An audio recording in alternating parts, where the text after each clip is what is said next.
once you fail, you're at rock bottom. You have nothing else to lose. So I did Miss Thailand World. At that point, I was like, you know what? Screw it. I'll just do it. It's still my dream. I'm still gonna try. I can win, I can lose, but I'll always come out a winner no matter what because I learn from it. If I lose, I learn how to lose well. And if I win, I come out with success. So either way, it comes out good.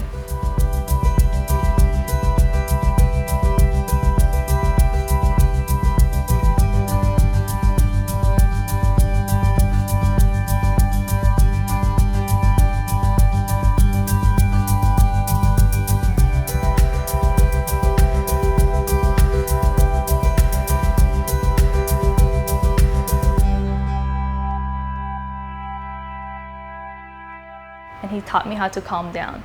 He sees the world in a different view. Yes, in a very simple, naive way where there's nothing evil and nothing against him. And I think that society nowadays, our main focus is competing with each other. We always want to rise to the top. And in doing that, we see that people are always against us. They're always trying to be better than us.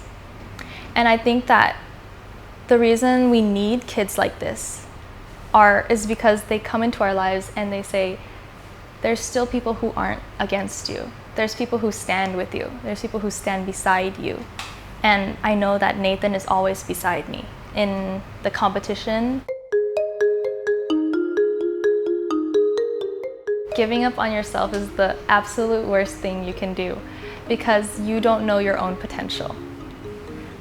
Other people see the potential in you, but it's up to you to bring it out, to show it to them. So I've said it so many times, I'm like, don't give up on yourself. You can do whatever you want. You can fail as many times, but you can't give up.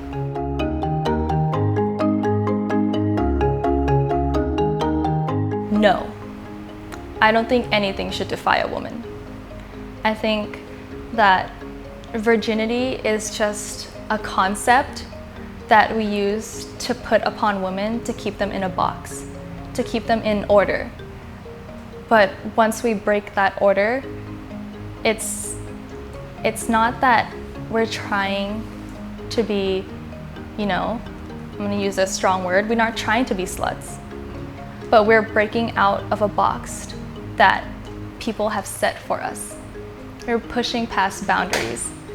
It is so unnecessary to say that this is a label for a woman, that, oh, she's not a virgin anymore, she has no use for me. Virginity doesn't defy a woman. Nothing should defy who a woman is, except herself, except what she does, her actions, what she has to say. That should be what defines her, not virginity. I think all throughout history, women support men. And what I think men can learn from women is to support each other. Men and women against each other at all times, saying that you need to be this, you need to be this. But what they can learn is that instead of being against each other and going so far, we can support each other and go even further.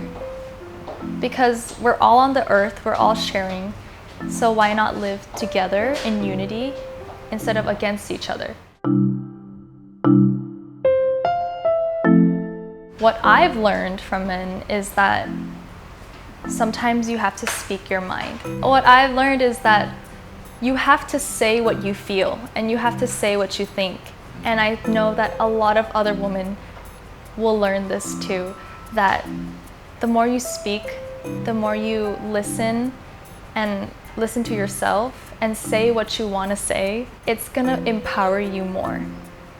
You're gonna have a stronger opinion, you're gonna have stronger sides, and you're gonna be able to develop your mind and see things from different points of views.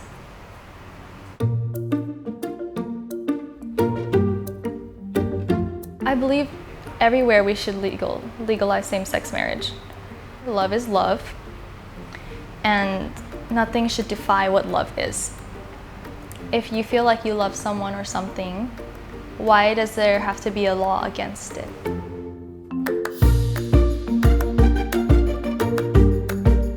Transgender, I think, is a very sensitive topic because I know that transgender women believe that they're a woman.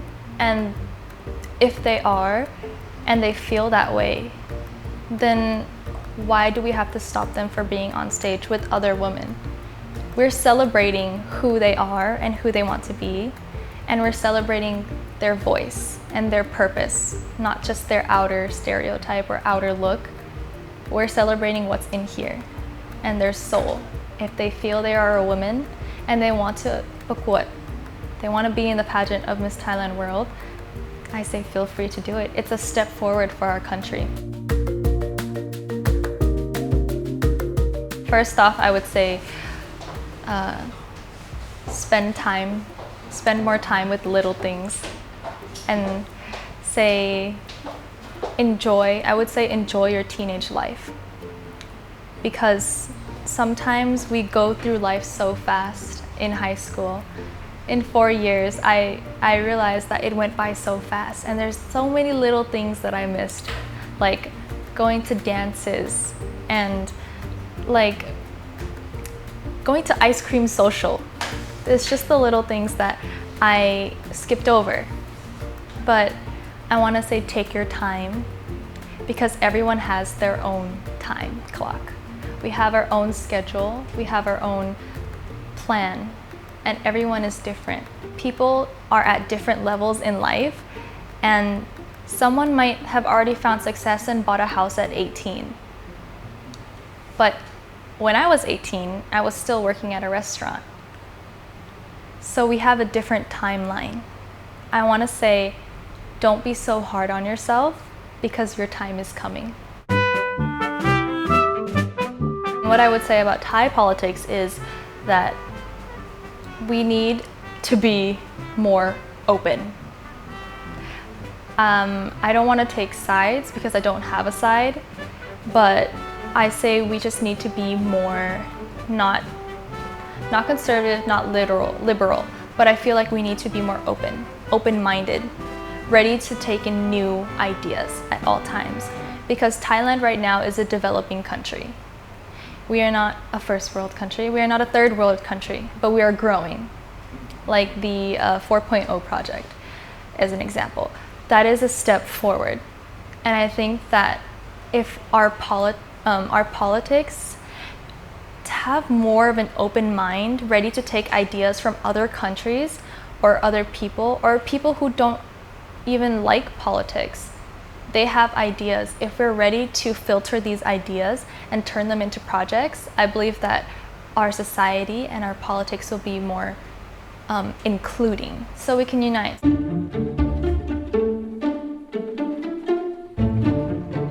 This is weird, but just one thing that I think is really important.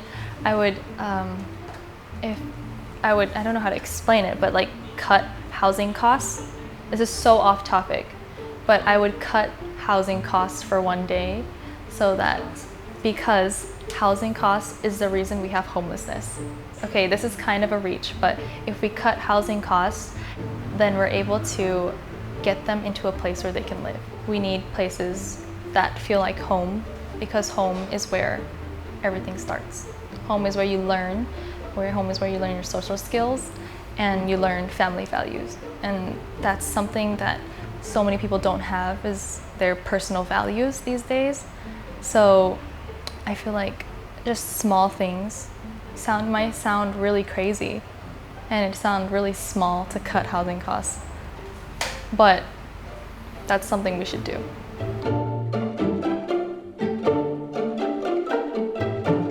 It's a platform for people to speak their mind, and it's a way to get attention. Call attention to a cause. Like the cause that I'm doing is with autism, and I realized that people around me don't even know what autism is. But once I had the sash of Miss Thailand World, people started paying more attention. They helped me do research, and in helping me do research, they learn more too. And I'm like, this is how it's starting. It's starting from your inner circle, and then the effect goes out more and more and eventually it'll fix our society and it'll be a better society to live in. The world would be a better place if Nicolene listened to everyone's voice.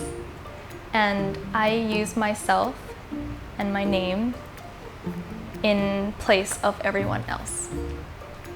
The world would be a better place if everyone listened to other people. Why should I be the next Miss World? Because I feel like I stand very strong on my opinions. I feel that I'm able to bring people together. Because the name Miss World is like the link in between two chains, which is people with less opportunities and people who are able to help. I think that being Miss World is the chain that connects everything. We're able to pull people that have the ability to help others because one small person might not be able to do it, but one small person can rally everyone to help.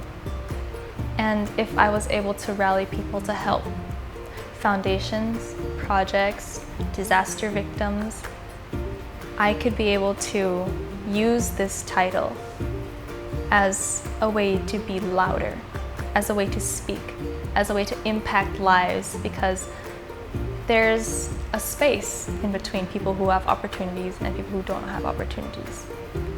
But Miss World is the link in between those two spaces.